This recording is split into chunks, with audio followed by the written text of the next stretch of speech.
Today I want to talk to you about my experience that I've had with fasting and prayer. So my whole life, fasting has been one of the most difficult commandments to keep because I'm hungry all the time. I always feel like it's such a sacrifice to go without food or water for 24 hours or 2 meals.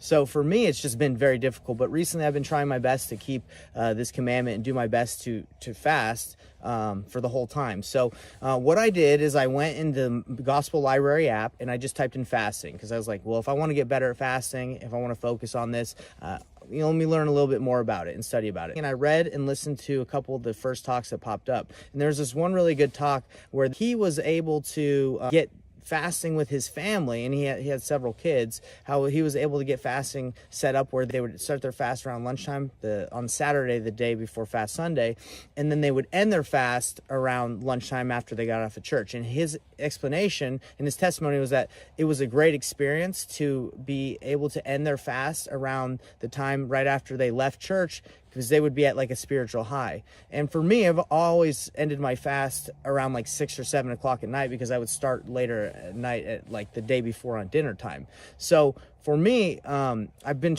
recently doing it at lunchtime, and it's been an amazing experience because at the end of my fast, I'm at church, I'm in sacrament meeting, I'm in my lesson, Sunday school. And I felt the Spirit extremely strongly, and especially for the purposes I'm fasting for.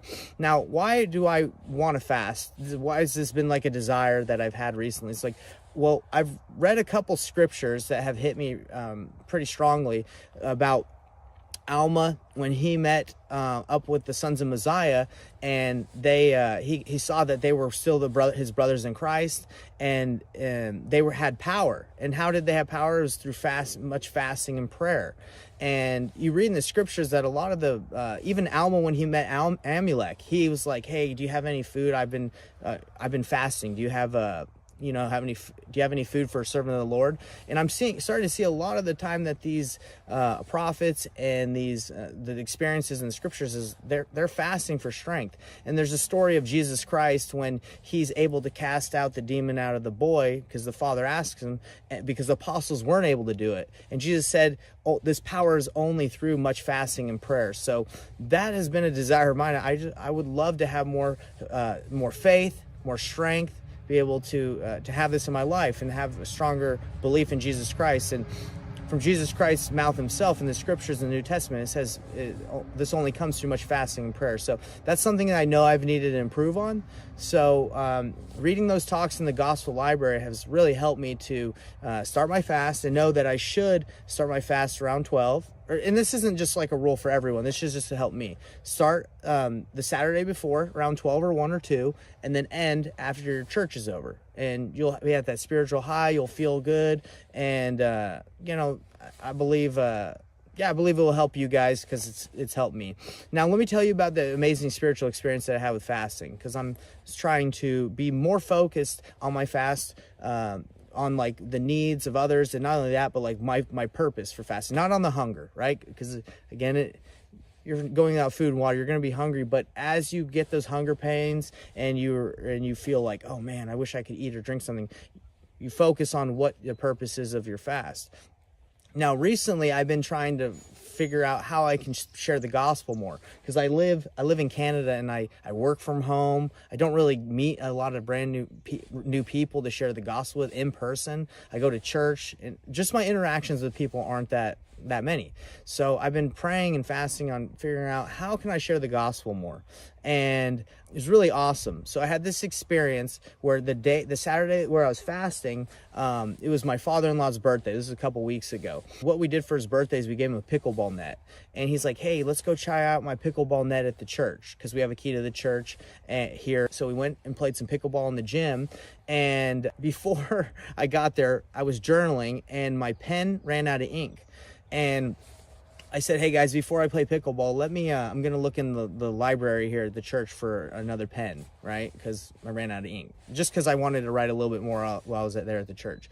And I looked in the library and I found a pen pretty easily. But then my thought was like, you know what? I've been a part of this branch for about 8 months now. Just moved here recently, but I've never really checked out the church. I kind of wanted to see what other rooms they had, like what was going on. Maybe they had some other materials I could use for journaling.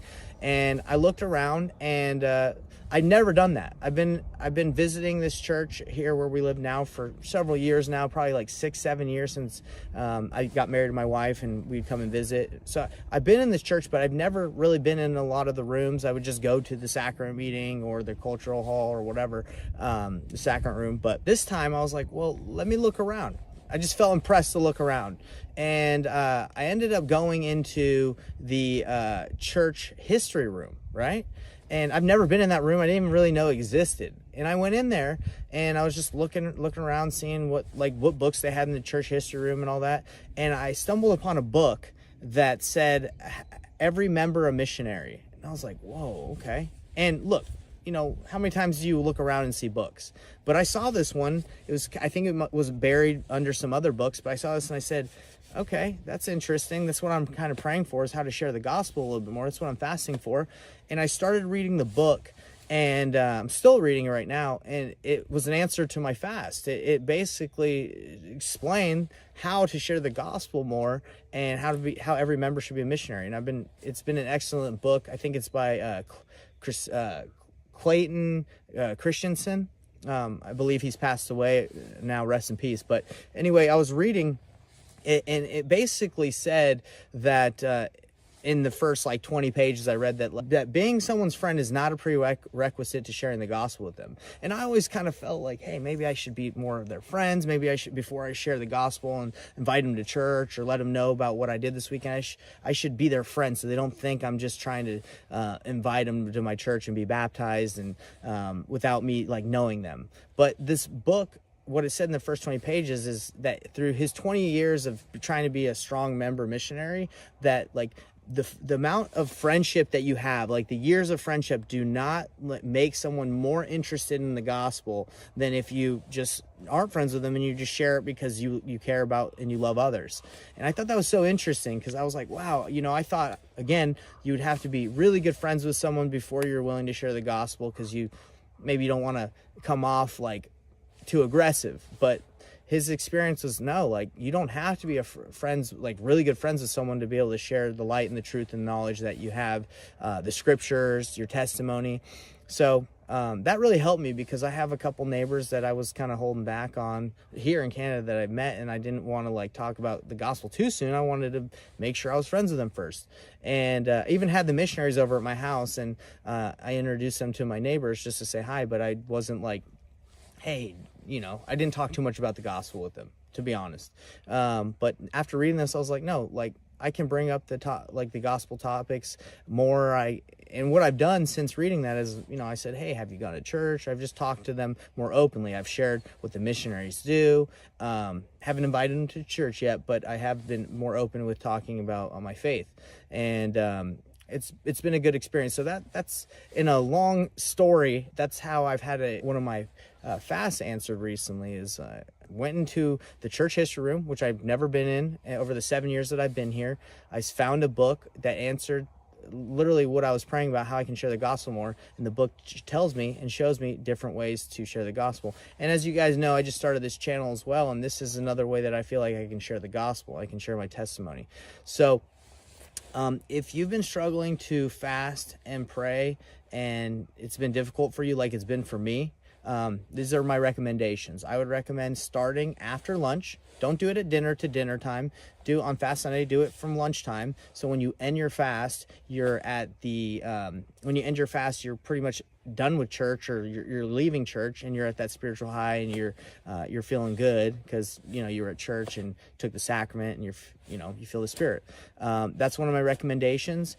And I would recommend, when you are hungry, just to remember the purpose of your fast, to remember, okay, this is the sacrifice I'm doing. It will help you as you fast. It will help you overcome the natural man, because the natural man wants to control, you. It wants you to be like, hey, serve me. But your body is a servant to your mind and your spirit. Okay, so that's another blessing of fasting, is it helps you take control of the carnal mind, the body.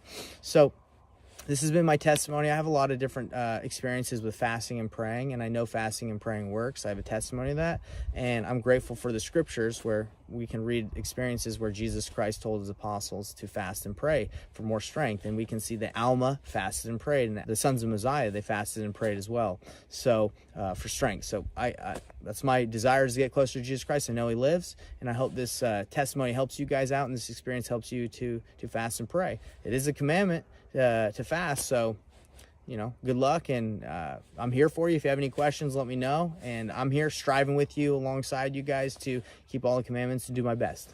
We'll see you guys.